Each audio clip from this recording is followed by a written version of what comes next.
നമ്മളെ സംസാരത്തിൽ നമ്മൾ ശ്രദ്ധിക്കണം. അശ്ലീലങ്ങൾ നമ്മളെ നാവുകൊണ്ട് പറയരുത്. സഭ്യതയ്ക്ക് നിരക്കാത്ത വാക്കുകൾ നമ്മളെ വായിലൂടെ പറയരുത്. ഇതൊക്കെ രേഖയാണെന്ന് മാത്രമല്ല, നാളെ മഹ്ശറയിലെത്തിയാൽ ആ രേഖ നമ്മളെ കയ്യിൽ തരും. ലാ യുഗാദിറു സഗീറത്തൻ വലാ കബീറത്തൻ ഇല്ലാ അഹ്സാഹാ. ചെറുതോ വലുതോ ഒന്നും വിട്ടുപോയിട്ടുണ്ടാവില്ല.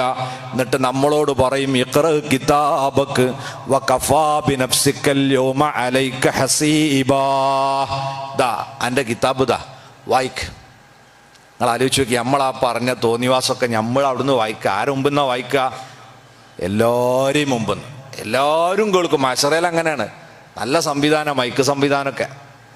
ഒരാളും കേൾക്കാത്തുണ്ടാവില്ല. ഓരോരുത്തൻ്റെ കുരുത്തക്കേടും അവൻ തന്നെ ഞാൻ ചെയ്തത് ഞാൻ പറഞ്ഞതാ നമ്മളിങ്ങനെ വായിക്കുമ്പോൾ എല്ലാവരും കേൾക്കും.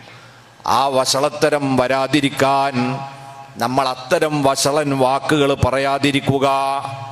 ഇന്നല്ലാഹ ലാ യുഹിബ്ബുൽ ഫാഹിശൽ മുതഫഹിശ. അല്ലാഹുവിൻ്റെ ഹബീബ് സ്വല്ലല്ലാഹു അലൈഹി വസല്ലമ പറയുന്നു, അശ്ലീലം പറയുന്നവനെ ഒരിക്കലും അല്ലാഹു ഇഷ്ടപ്പെടുന്നില്ല. അസ്വയ്യാഹ ഫിൽ അസ്വാഖ്. അങ്ങാടിയിലൂടെ വലിയ ഒച്ച വെച്ച് അശ്ലീലം പറയുന്നു. 2 ബസ് ഓടാണ്, സമയത്തിൽ ചെറിയ വ്യത്യാസമൊക്കെ ഉണ്ടാവുള്ളൂല്ലോ. അപ്പം ചില സ്റ്റോപ്പിൽ നിന്ന് ചിലർ മറ്റവനെ മറികടക്കും. അപ്പം മറ്റവനെ പോയി ബ്ലോക്ക് ഇട്ടിട്ടുണ്ട്. ചില സാഹിത്യം ഇങ്ങോട്ട് പറയില്ല. ആരൊക്കെ ഉണ്ടാവും അവസ്ഥയിൽ? ഇപ്പോൾ അവൻ്റെ വാപ്പ ഉണ്ടാവും, അവൻ്റെ അമ്മ ഉണ്ടാവും, അവൻ്റെ പെങ്ങളുണ്ടാവും. ഇതൊന്നും ആ നേരത്തോട് കാണൂല. ഇവൻ്റെ തൊള്ളോടെ വരുന്ന വർത്തമാനം എന്തായിരിക്കും? ഒരു മുസ്ലിം ആണെങ്കിൽ നമ്മൾ ശ്രദ്ധിക്കണം. ആ ജാതി വാക്കുകൾ നമ്മളെ നാവിലൂടെ വരാൻ പാടില്ല. അശ്ലീലം പറയരുത്. ചെറുങ്ങനെ ഒന്ന് തെറ്റിയാൽ മതി. നല്ല മനുഷ്യനാ അല്ലേ? ചെറിയ എന്തോ ഒരു കച്ചറ ഒരാളായിട്ട് ഉണ്ടായി നോക്കുമ്പോൾ ഇയാളാണോ ഈ പറയണത്? ഇയാൾ നമ്മളെ മുന്നിൽ സൊഫിലുണ്ടാകുന്ന ആളല്ലേ? ഇയാൾ തൊള്ളയിൽ കൂടി ജാതി വർധനൊക്കെ വരുമോ? ഇയാളൊരു പണ്ഡിതനല്ലേ? ഇങ്ങനെയൊക്കെ ചോദിക്കുക ആൾക്കാർ. നല്ല മനുഷ്യനാണെന്ന് നമ്മളൊക്കെ വിചാരിച്ച ആളുകൾ തെറ്റി സംസാരിക്കണമേത്ത് തോന്നിവാസം തന്നെ പറയാം. ഇതെന്തിൻ്റെ അടയാളാണെന്നറിയോ? അള്ളാഹിൻ്റെ ഹബീബ് പറഞ്ഞിട്ടുണ്ട്, കാപട്യത്തിൻ്റെ അടയാളങ്ങളിൽ ഒന്നാണ് ഇദാ ഖാസമ ഫജറാ. തർക്കിച്ചാലും തെറ്റി സംസാരിച്ചാലും തോന്നിവാസം പറയുക. ഇത് ഈമാൻ ക്ലിയറല്ലാത്തവൻ്റെ അടയാളമാണ്. നബി സല്ലല്ലാഹു അലൈഹി വസല്ലമ പറയുന്നു, അൽ മുഅ്മിനു ലൈസ ബിൽആൻ വലാ തുആൻ. മുസ്ലിമായ മനുഷ്യന്, മുഅ്മിനായ മനുഷ്യന് 2 സ്വഭാവം ഉണ്ടാവില്ല. അതിലൊന്നെന്താ? ത്വഅന്, വിമർശിച്ച് സംസാരിക്കുക, വെച്ച് പറയാം. എന്തെങ്കിലും ഒരു അവസരം കിട്ടുമ്പോൾ അല്ലേ? ചില ആളുകളൊക്കെ ഇവിടെ ഉണ്ട് എന്നൊക്കെ പറഞ്ഞിട്ട് ഇങ്ങനെ ഉണ്ട്, ഒരുത്തനെ വെക്കുകയാണ് ആ പറച്ചിലെ. ഒരു വിഷയം പറയുമ്പോൾ എന്താ അതിൻ്റെ ഒരു സുഖം എന്നറിയാം? എന്തോ ഒരു ലഡു തിന്ന സുഖം. ഒരുത്തനെ ഒന്നാട് കുത്തിയാൽ ഞാനത് ഉപയോഗപ്പെടുത്തി ഓനെ അങ്ങനെ ആക്കിയെന്നൊക്കെ പറയും വേറെ ആളടുത്ത് പോയിട്ട്. അത് ഈമാനുള്ളവൻ്റെ ലക്ഷണമല്ല. ഒരുത്തനെ വെച്ച് പറയാൻ നമ്മൾ പോകണ്ട. അതുപോലെ ലഅനത്ത് ചെയ്തുകൊണ്ട് ഒന്നിനെയും നിങ്ങൾ ശപിക്കരുത്. ഒരു സാധനത്തെയും ശപിച്ച് സംസാരിക്കരുത്. നമ്മളതാ പെട്ടെന്ന് ഒരു മഴാട് പെയ്തു, പണ്ടാറടക്കാനുള്ള ഒരു ഇടങ്ങേറിൻ്റെ മഴ അല്ലേ? എന്തേ ഇപ്പം ഇടങ്ങേറിൻ്റെ മഴ? അത് ഞാൻ കൊടെടുത്തില്ല. ഞാൻ കൊടെടുക്കാത്തതുകൊണ്ട് ഈ നല്ലൊരു മഴ, ഇടങ്ങേറിൻ്റെ മഴ. ഈ വേനൽക്കൊരു മഴ എല്ലാവരും ആഗ്രഹിക്കുകയാണ്. ഞാൻ കൊടെടുക്കാഞ്ഞാൽ അത് ഇടങ്ങേറിൻ്റെ മഴ. അത് നമുക്ക് ഇടങ്ങറായിട്ടാണ് മാറുന്ന. ചില സമയത്തുണ്ട് ഈ വാക്കുകൾ അറമ്പറ്റുക എന്ന് പറയലുണ്ടല്ലോ, പറഞ്ഞാൽ അങ്ങനെ തന്നെ കേട്ടാവും. അതൊരു ഇടങ്ങറായിട്ട് നമുക്ക് മാറും ചിലപ്പോൾ. അങ്ങനെ നമ്മൾ തൊള്ളുകൊണ്ട് പറയരുത്, ഒന്നിനെയും ശപിക്കരുത്. അതുപോലെ തന്നെ ഒരു വാഹനം നമ്മൾ കയറുന്ന വാഹനം, നമ്മൾ ഉപയോഗിക്കുന്ന വാഹനം ഒന്നും എന്താക്കരുത്, അതിനെ ശപിച്ച് പറയരുത്. ചില ആൾക്കാരൊക്കെയാണ് ഗൾഫിൽ പോകാൻ വേണ്ടിയിട്ട്, ഹജ്ജിന് പോകാൻ വേണ്ടിയൊക്കെ പിന്നെ ഫ്ലൈറ്റിൽ കയറിയിരിക്കുമ്പോഴാണ് ഫോണ് എന്തായി എവിടെ എത്തിയെന്ന് വെച്ചിട്ട്, ഞാൻ ഇപ്പോൾ KSRTC ഉള്ളതാണ്. KSRTC ഗൾഫിൽ പോണേ? അതെ, നമ്മളെ എയർ ഇന്ത്യയിൽ നമ്മളെ ഫ്ലൈറ്റിനെ കൊച്ചാക്കാൻ വേണ്ടി പറയേക്കും. ആ പാട്ട വണ്ടി എന്നൊക്കെ പറയും. അത് പാട്ടയാവും ചിലപ്പോൾ എവിടെയെങ്കിലും പോയി വീണിട്ട്. അങ്ങനെ കയറി യാത്ര പോണതിനൊന്നും എന്താക്കരുത്. ഇങ്ങനത്തെ ശാപത്തിൻ്റെ വാക്കുകൾ ഉച്ചരിച്ച് പറയരുത്. ഭാര്യമാരെ ശപിച്ചു പറയരുത്. നീ വന്ന് കയറിയത് മുതൽക്കാണ് ഇവിടുത്തെ എല്ലാ ഇടങ്ങറും ഉണ്ടായത്. ചില ആൾ തെറ്റണ സമയത്ത് ഭാര്യനോട് പറയാണ്, മരുമക്കളോട് പറയുന്നു, മക്കളോട് പറയുന്നു. ഇങ്ങനെ ഒന്നിനെയും ശപിച്ചു പറയരുത്. ഉമർ ഖത്താബ് റളിയല്ലാഹു അൻഹു പറഞ്ഞു, ചില കാര്യങ്ങൾ മൻ കസുറ ലഹ്ഖുഹു, ആരുടെയെങ്കിലും ചിരി ഏറിയാൽ, എപ്പോഴും ചിരിച്ചുകൊണ്ട് ചില ആൾക്കാരുണ്ട് അങ്ങനെ ചിരിയോട് ചിരി. അങ്ങനെ വന്നു കഴിഞ്ഞാൽ ഖല്ലത്ത് ഹൈബത്തുഹു, അവൻ്റെ ഗാംഭീര്യവും അവനോടുള്ള ബഹുമാനമൊക്കെ ആൾക്കാർക്ക് കുറയും. എപ്പോഴും ചിരിച്ചുകൊണ്ട് അവനെ കുട്ടികളൊക്കെ എന്താവും, അവനെ അടത്തോണ്ടി ഇവിടത്തോണ്ടി ഇങ്ങനെ കളിച്ചുകൊണ്ട് അവന് വില ഉണ്ടാവില്ല. അപ്പോൾ ഓവർ ചിരിക്കരുത്. ചിരിക്കൽ ആവശ്യമുള്ള സമയത്ത് മാത്രം ചിരിക്കുക. അത് തന്നെ നബി സല്ലല്ലാഹു അലൈഹി വസല്ലം ചിരിക്കുന്ന ഒരു രീതിയുണ്ട്. കാനൻ നബിയു സല്ലല്ലാഹു അലൈഹി വസല്ലമ യതബസ്സമു. ആയിഷ ബിബി റളിയല്ലാഹു അൻഹ പറയുന്നുണ്ട്, എപ്പോഴും നബി തങ്ങളുടെ ചിരിയുടെ ശൈലി പുഞ്ചിരിയാണ്. ആ പുഞ്ചിരിയാകട്ടെ എല്ലാവർക്കും അവിടുന്ന് വലിയൊരു ദാനമായി കൊടുത്തിട്ടുള്ളതുമാണ്. തബസ്സുമുക ഇലാ വജ്ഹി അഖീക സ്വദഖാ, നിന്റെ സഹോദരനെ നോക്കി നീ ഒന്ന് പുഞ്ചിരിക്കുന്നത് ഒരു സ്വദഖയാണെന്ന് മുഹമ്മദുർ റസൂലുള്ളാഹി സ്വല്ലല്ലാഹു അലൈഹി വസല്ലം. നമ്മൾ കച്ചവടക്കാരൊക്കെ പ്രത്യേകിച്ച് എന്ത് ചെയ്യണം, പീടികക്കാരെങ്കിലും ഒന്ന് വരുമ്പം അവരെ നോക്കി ഒന്ന് പുഞ്ചിരിക്കണം. ഞങ്ങൾ പിന്നെ ജ്വല്ലറിക്കാരൊക്കെ ഒരു ജ്യൂസ് കൊടുക്കലുണ്ടല്ലോ, അതിൻ്റെ സ്ഥാനത്ത് സാധാരണ കച്ചവടക്കാരൊക്കെ ഒന്ന് പുഞ്ചിരിച്ചാൽ ഒരു 2 മിനിറ്റ് അയാൾ ആ പുഞ്ചിരിൻ്റെ ബലത്തിൽ വെയിറ്റ് ചെയ്യുന്ന. പിന്നെ വെറുതെ ഒന്ന് ചോദിക്കുക എന്താ സുഖം തന്നെ അല്ലേ എന്ന് ചോദിച്ചാലോ, എന്നാൽ ഒരു 5 മിനിറ്റ് വരെ അയാൾ കാത്തുക്കുക. അപ്പോൾ നിങ്ങൾക്ക് ആദ്യം വന്ന ആൾക്ക് സാധനം എടുത്തു കൊടുക്കുക. അതേ സമയത്ത് നിങ്ങളിങ്ങനെ കുന്തം മുണങ്ങി നിന്ന് അയാൾ മുഖത്ത് നോക്കണില്ല, എന്തേന്ന് ചോദിക്കണില്ല, അയാൾ അടുത്ത കടയിൽ കടുപ്പോവും. ഇതൊക്കെ ഇതിൻ്റെ ശൈലിയിൽപ്പെട്ട പെരുമാറ്റശാസ്ത്രത്തിൽപ്പെട്ട ഒരാളെ കാണുമ്പോൾ എങ്ങനെ പെരുമാറണം, എങ്ങനെ ചിരിക്കണം, ഇതൊക്കെ നബി സല്ലല്ലാഹു അലൈഹി വസല്ലം പഠിപ്പിച്ചിട്ടുണ്ട്. അപ്പം നമ്മൾ ചിരിക്കുന്ന സമയത്ത് റസൂലുള്ളാഹി തങ്ങൾ ചെയ്തതുപോലെ പുഞ്ചിരിക്കുക. അത് വല്ലാതെ ചിരി, എപ്പോഴും ചിരിയായാൽ അവൻ്റെ ബഹുമാനവും ആദരവും ഒക്കെ കുറഞ്ഞു പോകും. പിന്നെ ഉമർ ഖത്താബ് തങ്ങൾ പറയുന്നു, വമൻ മസഹ, ആരെങ്കിലും എപ്പോഴും തമാശ പറഞ്ഞാൽ, മിണ്ടിയ തമാശ, അങ്ങനെയുണ്ട് ചില ആൾക്കാർ, അങ്ങനെ ആയാൽ ഉസ്തുഖിഫ ബിഹി, അവൻ്റെ വില നഷ്ടപ്പെട്ടു പോകും. അവൻ ആൾക്കാർ ഒരു വെയിറ്റ് കാണൂല. എപ്പോഴും തമാശ പറയുന്ന ആൾക്കാരെ കുട്ടികൾ മുതൽക്ക് എല്ലാവരും തമാശ തന്നെ ആക്കും, തമാശാക്കിക്കൊണ്ടേയിരിക്കും. ഓന് കാര്യം ഉണ്ടാവും, അവൻ കാര്യം പറഞ്ഞാലും അത് തമാശ എന്ന് കരുതിയിട്ട് എന്ത് ചെയ്യും, ആൾക്കാർ തള്ളിക്കളയും. അപ്പൊ തമാശ കൂടിപ്പോകരുത്. വമൻ അക്സറ മിൻ ഷൈഇൻ ഉരിഫ ബിഹി, ഒരു വസ്തു ഒരാൾ വല്ലാതെ വർദ്ധിപ്പിച്ചാൽ അവനെ അതുകൊണ്ടായിരിക്കും പിന്നെ അറിയപ്പെടുക. ഇപ്പൊ ബസാർ, പട്ട് കച്ചവടക്കാരൻ എന്ന് ചില ആൾക്കാരെ പേരുണ്ട്. അയാൾ എന്നും അതാണ്, എപ്പോഴും അത്തറാണ് ഇയാളെ കയ്യിൽ, കാണാലൊക്കെ പറ്റിങ്ങനെ കൊടുക്കുക, ആ അത്ര വലിയാരെന്ന് പറയും. പിന്നെ അയാളെ മുപ്പര ടൈറ്റിൽ പേരായിട്ട് മാറും ചിലപ്പോൾ. അതുപോലെ ഇനി സംസാരവും അങ്ങനെയാണ്. സംസാരം ചിലരിങ്ങനെ ഒരു വാക്ക് ഇടക്കിടക്ക് പറഞ്ഞുകൊണ്ടിരുന്നാൽ അയാൾക്ക് ആ പേരിട്ട്. ഇനിയിപ്പം വയലു പറയുമ്പം തന്നെ ഒരാളെ വാക്കിൽ ആവർത്തനം വരികയാണ്. ഒരു വാക്ക് വല്ലാതെ അങ്ങനെ ആവർത്തിച്ചാൽ, സഹോദരന്മാരെന്ന് പറഞ്ഞാൽ അത് കൂടിയാൽ പിന്നെ ആൾക്കാർ അതാ ശ്രദ്ധിക്കുക, അതിങ്ങനെ എണ്ണു ആള്. പിന്നെ വയലിന് ചോദിക്കും 101 സഹോദരന്മാരെ നന്നിട്ടുണ്ട് മൂപ്പര് എന്ന് പറഞ്ഞാൽ അതാണ് കേട്ടേ പിന്നെ ബാക്കി ഉണ്ടാകുക. അപ്പോൾ ഒന്നും കൂടിപ്പോവാൻ പാടില്ല, അതിൻ്റെ പാകത്തിനായിരിക്കണം. അപ്പം സംസാരത്തിൽ തമാശ ഏറിപ്പോകരുത്. തമാശ പറയുമ്പോൾ സത്യം മാത്രമേ പറയാവൂ. അതിനെന്തെങ്കിലും ഗുണപാഠമുണ്ട് എന്ന് നമ്മൾക്ക് അറിയുകയും വേണം. ഒരു ഗുണമില്ലാതെ വെറും തമാശ പറഞ്ഞ് ചിരിപ്പിക്കാൻ വേണ്ടി മാത്രമായാൽ അത് വമ്പിച്ച നാശം ഉണ്ടാക്കും. നബി സല്ലല്ലാഹു അലൈഹി വസല്ലം തങ്ങളുടെ തമാശകളുണ്ട്. ആ തമാശകൾ അധികവും സ്ത്രീകളോടും കുട്ടികളോടും ഒക്കെയാണ് റസൂലുള്ളാഹി തങ്ങൾ തമാശ പറയും. കാരണം അവരെയാണ് ഒന്ന് സന്തോഷിപ്പിക്കാൻ വേണ്ടി അങ്ങനെ പറയേണ്ട ആവശ്യം വരിക. അവിടെയും കളവ് പറയാ, വെറുതെ ചിരിപ്പിക്കാൻ വേണ്ടി സംസാരിക്കുക, ഇങ്ങനെയില്ല. അള്ളാഹിന്റെ ഹബീബ് പറയുന്നു, വൈലുൻ, എല്ലാ നാശവും ആർക്കാണ്, ലിമൻ യുഹദ്ദിസു ഫയക്ദുബു ലിയുദ്ഹിക ബിഹിൽ ഖൗം, ആളുകളെ ചിരിപ്പിക്കാൻ വേണ്ടി കള്ളം പറഞ്ഞുകൊണ്ട് തമാശ പറയുന്നവൻ, അവന് തന്നെയാണ് സർവനാശവും. നുണ പറയില്ലാത്ത കുറേ സംഭവങ്ങൾ എന്ത് ചെയ്യുക, ഉണ്ടാക്കി പറഞ്ഞിട്ട് ആളുകളെ ചിരിപ്പിക്കുക. ചില ആൾക്കാരെ സംസാരമൊക്കെ കേട്ടാത്തൊന്നും ഇതരെ പറഞ്ഞുകൊണ്ടോന്ന് എന്തിനാ, ആ തമാശ പറയാൻ വേണ്ടി ഇനിന്ന് തോന്നിപ്പോവും. അങ്ങനെ തമാശക്ക് വേണ്ടി മാത്രം തമാശ പറയരുത്.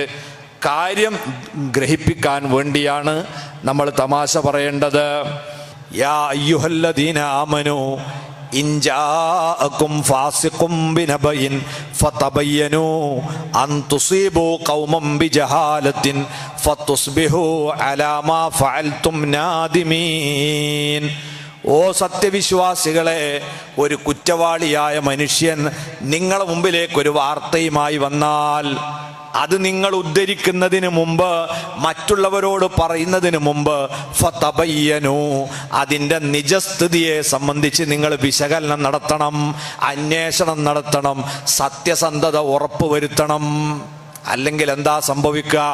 അൻതുസീബൂ ഖൗമം ബിജഹാല, ഒരു കുടുംബത്തെ, ഒരു ജനതയെ നിങ്ങൾ വിവരക്കേട് കൊണ്ട് പിടികൂടും കേട്ടോ. അവർക്കെതിരെ നിങ്ങൾ അതിക്രമം ചെയ്യലായി പോകും. അതാകട്ടെ പിന്നീട് വലിയ ഖേദത്തിന് വഴിവെക്കും. അപ്പൊ കേട്ട മാത്രയിൽ അങ്ങോട്ട് ഉദ്ധരിക്കാൻ പാടില്ല. പുതിയ കാലഘട്ടത്തിൽ ഈ ആയത്തിനൊക്കെ വലിയ പ്രസക്തിയുണ്ട്. ഇപ്പം നമ്മളൊക്കെ എന്താ, സാധനം കയ്യിലുണ്ടാവില്ലേ, എന്ത് കിട്ടിയാൽ അതാദ്യം കുടുംബ ഗ്രൂപ്പിലേക്ക്, പിന്നെ സംഘടനാ ഗ്രൂപ്പിലേക്ക്, പിന്നെ നാട്ടുകാർക്ക് മൊത്തത്തിൽ എന്ന് പറഞ്ഞിട്ട് ഈബത്തും നമീമത്തും കൈകൊണ്ട് ചെയ്യണ കാലഘട്ടത്തിലാണ് നമ്മൾ. തൊള്ളോണ്ട് പറയണ്ട, ഇത് വേണ്ടാത്തതൊക്കെ കാണുമ്പോൾ ഒക്കെ ഷെയർ ചെയ്യാൻ നിന്നോളി, എല്ലാം ഷെയർ ചെയ്യാൻ. അതിൻ്റെ സത്യസന്ധത അറിയില്ല, അതിൻ്റെ വരും വരായികളെ കുറിച്ച് അറിയില്ല. ഇനി ഭൗതികമായി തന്നെ സൈബർ നിയമമനുസരിച്ച് നമ്മൾ ചെയ്യുന്ന കുറ്റകൃത്യത്തിൻ്റെ ഗൗരവം പോലും ഓർക്കാതെ ഒരു ലൈക്ക് മതി നമ്മൾ ആപ്പിലാകാൻ.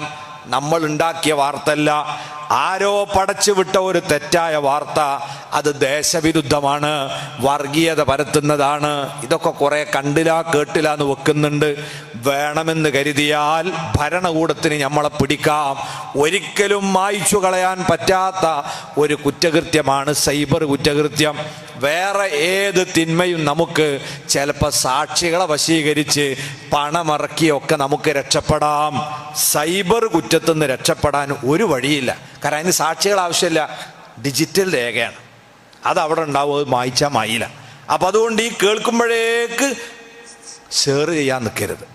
അത് ഗുണമുള്ളതാണോ അല്ലേ നന്നായി ഉറപ്പ് വരുത്തിയിട്ടേ പറയാവൂ.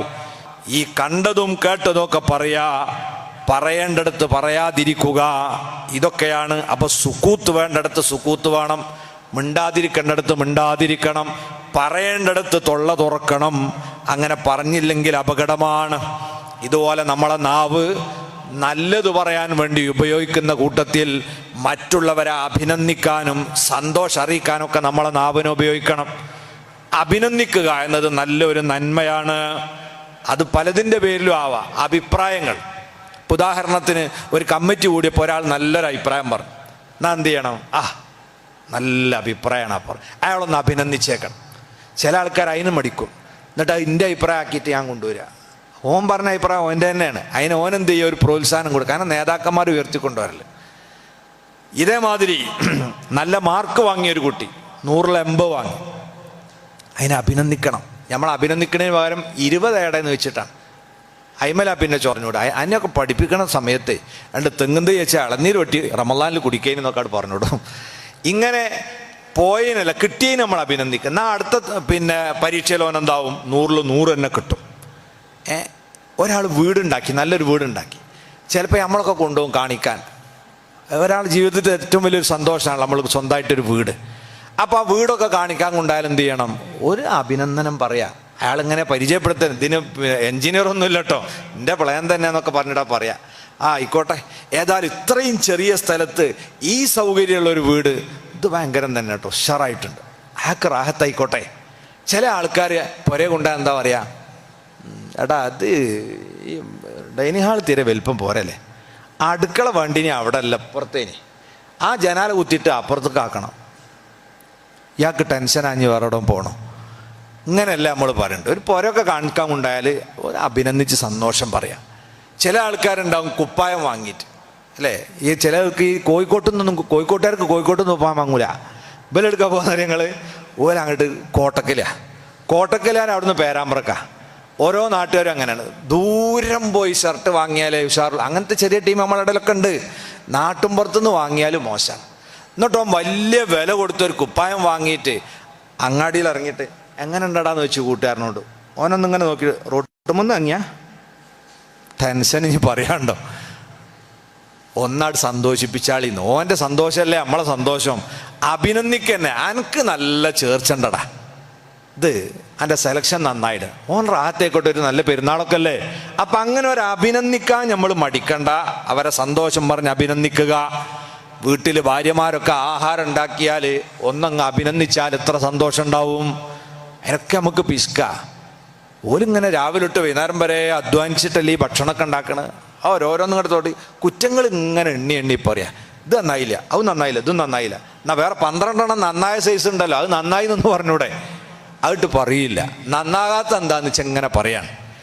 ഭക്ഷണം ഉണ്ടാക്കുന്ന ആൾക്കാർക്കൊക്കെ ഒരു അഭിപ്രായം കിട്ടാറ് എന്തോ റാഹത്തറിയും. കല്യാണ പറയലൊക്കെ നിങ്ങൾ നോക്കണ്ടി, നമ്മളാ പിന്നെ കയ്യ് കിണോട് തോലിങ്ങനെ ഉണ്ടാവും. തോളുമുണ്ട്, തോളിലിട്ടിട്ട് അവിടെ നിന്നെടുത്ത് വീണ്ടും ഇട്ട് പിന്നെ തല കെട്ടി പിന്നെ എടുത്ത് പിന്നെ ഇട്ട്. ഇതെന്തിനും ഇങ്ങനെ അവിടെ നിൽക്കണ ഞങ്ങൾ ഈ തിന്ന് കയ്യകി വരുന്നവൻ്റെ ഒരു അഭിപ്രായം കിട്ടണം.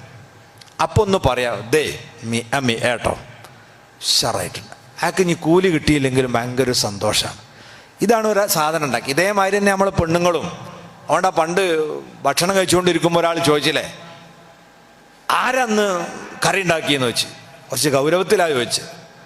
അപ്പം ഉമ്മക്ക് തോന്നി ഇത് പന്തികേടാണ്. ഉമ്മ പറഞ്ഞു എൻ്റെ ഓള് തന്നെയാണ് പറഞ്ഞു. അപ്പം പറഞ്ഞല്ല ഇത് നന്നായിണല്ലോ പറഞ്ഞു. പിന്നെ നന്നാക്കുമോ? അരിച്ചാർന്നോ തൂമ്പിച്ചാർന്നൊക്കെ ഞാൻ തന്നെയല്ലേ. പിന്നെ ആര് ഓളെന്താ കാട്ടി? ഓളെ ഇറക്കി വെച്ചതാ. അപ്പം എന്നാലും കേടുന്ന ഓക്കാണ്, നന്നായ അമ്മക്കാണ്. ഇങ്ങനെയാണ് നന്നായ ആൾക്കാരുണ്ടാവും. അപ്പോൾ ഒന്ന് ഇങ്ങനത്തെ സാധനമൊക്കെ തിന്നുമ്പോഴൊക്കെ ഒന്ന് ഒരു നല്ല വാക്ക് പറഞ്ഞാൽ അടുത്ത ഇതിനേക്കാൾ ഉഷാറാവും. ഇങ്ങനെയുള്ള വർത്താനത്തിനൊക്കെയാണ് നമ്മളെ നാവ് ഉപയോഗിക്കേണ്ടത്. ആരെയും വിഷമിപ്പിക്കാനും ബേജാറാക്കാനും അല്ല. അപ്പം അനാവശ്യങ്ങളും അശ്ലീലങ്ങളും ഒക്കെ മാറ്റിവെച്ച് നന്മ നിറഞ്ഞ വർത്തമാനങ്ങൾ പറഞ്ഞ് നമ്മളെ നാവിനെ നമ്മൾ ഉപയോഗിക്കുക. അതിനൊക്കെ പറ്റിയ പരിശീലനത്തിൻ്റെ കാലമാണ് റമളാൻ. ഈ റമളാനിൻ്റെ ബർക്കത്ത് കൊണ്ട് അള്ളാഹു നമ്മളെ സ്വഭാവങ്ങളൊക്കെ സംസ്കരിച്ച് നമ്മളെ റാഹത്തിലും സന്തോഷത്തിലുമാക്കി തരുമാറാകട്ടെ എന്ന് മാത്രം പറഞ്ഞ് തൽക്കാലം ഇന്ന് അവസാനിപ്പിക്കുകയാണ്. അള്ളാഹു നമ്മളെ മജ്ലിസ് ദുആക്ക് ഇജാബത്തുള്ള സദസ്സാക്കി തരട്ടെ.